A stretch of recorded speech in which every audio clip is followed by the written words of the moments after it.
My top 4 dividend stocks in the financial sector. Let's get right into it. Coming in at number 1, we got one of the biggest banks in JPMorgan Chase. And let's take a look at their rankings. They're number 1 in consumer bank. They're the number 1 investment bank. And you know what? They're just the number 1 bank in the United States. And they got a pretty sizable lead in front of Bank of America by almost $100 billion in valuation. So talking dividends, JP Morgan has been paying and growing their dividend for 9 consecutive years. Now, it could have been a little bit longer, kind of, if it wasn't for the financial crisis, but they did cut a huge portion of that dividend. But then after that crisis, they went ahead and got back on track to paying and growing their dividend consistently. So their dividend right now, they are paying $3.60, and that gives them a starting yield of about 3.8%.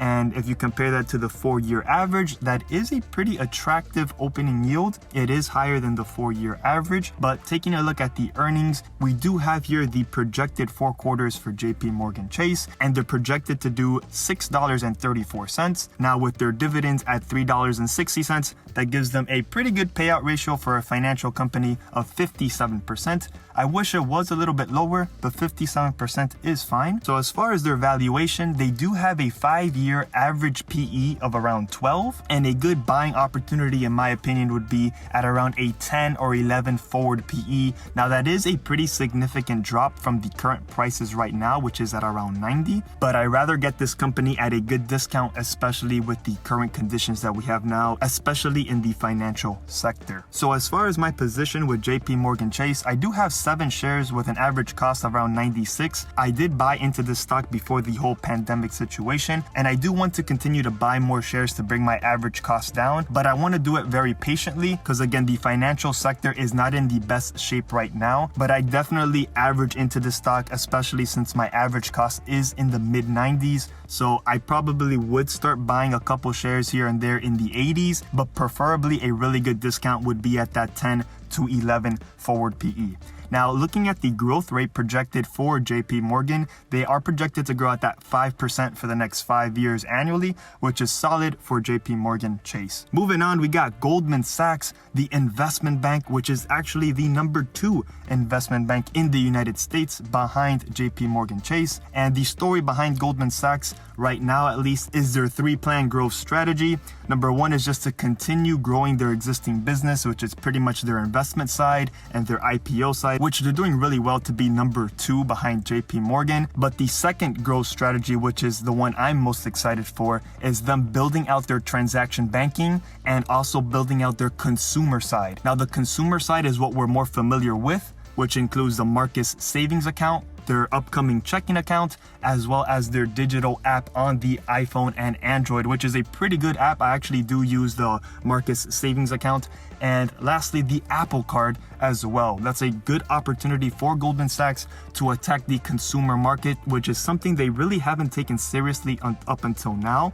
And I do think they have a really good potential, especially if they're in the forefront in technology. And seeing their app and their partnership with the Apple Card, I think that's a really good sign. And their third growth strategy is pretty much basic, and every company strives to do this, which is to be more efficient in their operations. But again, that's pretty much every company in the stock market. So talking dividends, Goldman Sachs has been paying and growing their dividend for 9 consecutive years, and they actually did a pretty good job during the financial crisis. They were able to hold and maintain their dividend. They did not increase it, but they did not cut it. And that's actually really good, especially on this list, which is the only bank on this list that did not cut their dividend. They actually maintained it. So their dividend right now, they are paying $5 a share, which gives them about a 2.5% yield. And that is significantly higher than their 4-year average, which is at 1.5%. But taking a look at their earnings, we do have the forecasted 4 quarters for Goldman Sachs.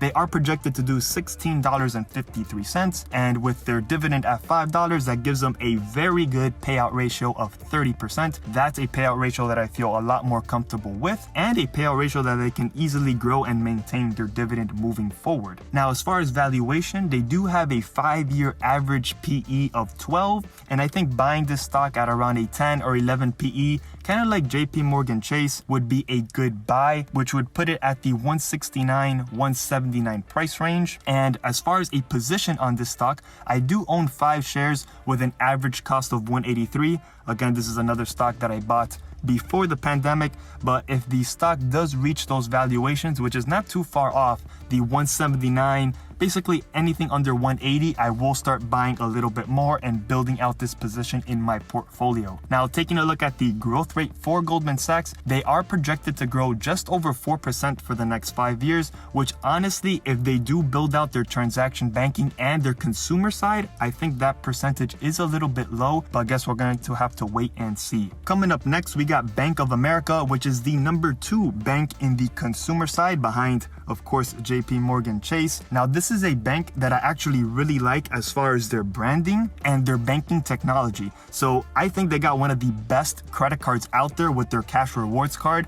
I do have it, and it's, I think, a really good card, as well as their app. Their iOS and Android app is a really good app, and it tops the JPMorgan Chase app in the App Store at number 8. I think JPMorgan is at like number 9. And also their desktop site is really cool. They have this cash flow analysis for your checking account, which takes into account all your income and expenses, and it even gives you an income statement so you can better track your cash flows, which I think that's a really neat tool that they offer. And they also have an expense analysis, which shows you just where you're spending your money, whether it be from your checking account or your credit cards. So I really do think that Bank of America, they might not be the number 1 consumer bank, but in my opinion, they're definitely one of the best, if not the best, when it comes to their digital platforms in banking. So talking dividends, Bank of America has been paying and growing their dividend for 4 consecutive years, which I know is very little, but you also have to keep in mind that they were definitely hurt during the financial crisis, in which they dropped their dividend to 1 penny for a majority of the time, and then they were just able to pick up their dividend in around 2015. So the financial crisis did hurt this stock, but I do think now with all the regulations in the banking sector and Bank of America learning from that experience, I think they're definitely a better bank now than what they were back then, and that's why they made this list. Now, as far as their dividend right now, they are paying 72 cents per share, which gives them an almost 3% yield, which is really high compared to their 4-year average.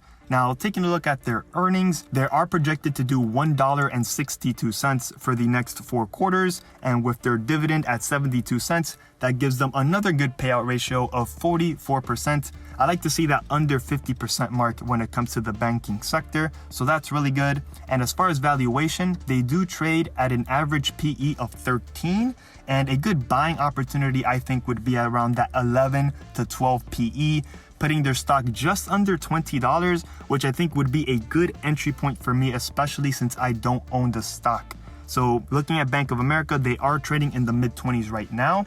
I would like to open up a position under the $20 mark.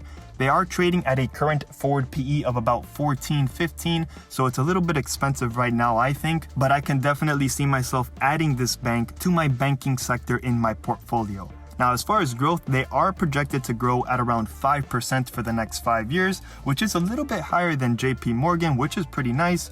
Coming in at number 4, we got Discover Financial Services, which is the last financial company on this list. Now, with Discover Financial, I do have one of their credit cards. I think it's the Discover It card, which I think is a really good beginner card, especially if you're just starting out to build your credit score. I think that's really one of the best cards out there. And then also, if you take a look at their online banking, their personal loans, student loans, and home loans, they have a pretty good diversification in their business model, and they're really attacking the consumer side really well. They have a good interface in their app and in their desktop site, and I do think that the future for Discover is pretty bright in my opinion. If we take a look at their revenues and net incomes since 2010, they've shown pretty consistent growth in their top and bottom line, which shows stability in this company. Now, talking dividends, they have been paying and growing their dividend for 10 consecutive years.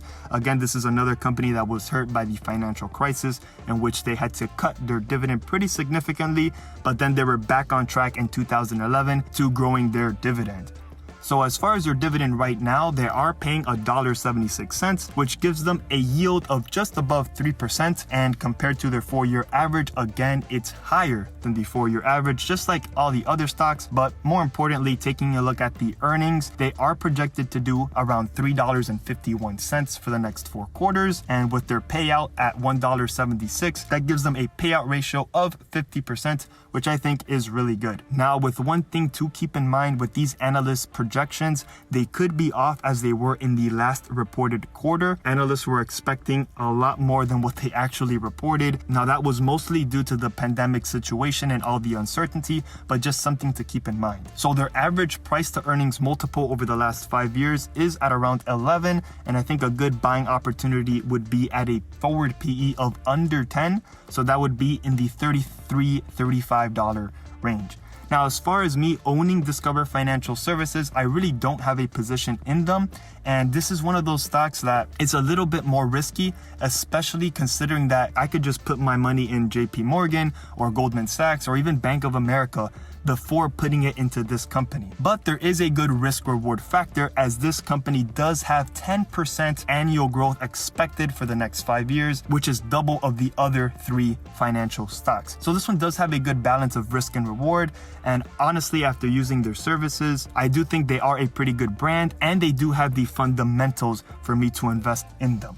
But that's pretty much it. Those were the 4 financial stocks. We had JPMorgan Chase, Goldman Sachs, Bank of America, and Discover Financial Services. So that's pretty much it. Hopefully the video was helpful, and thank you so much for watching.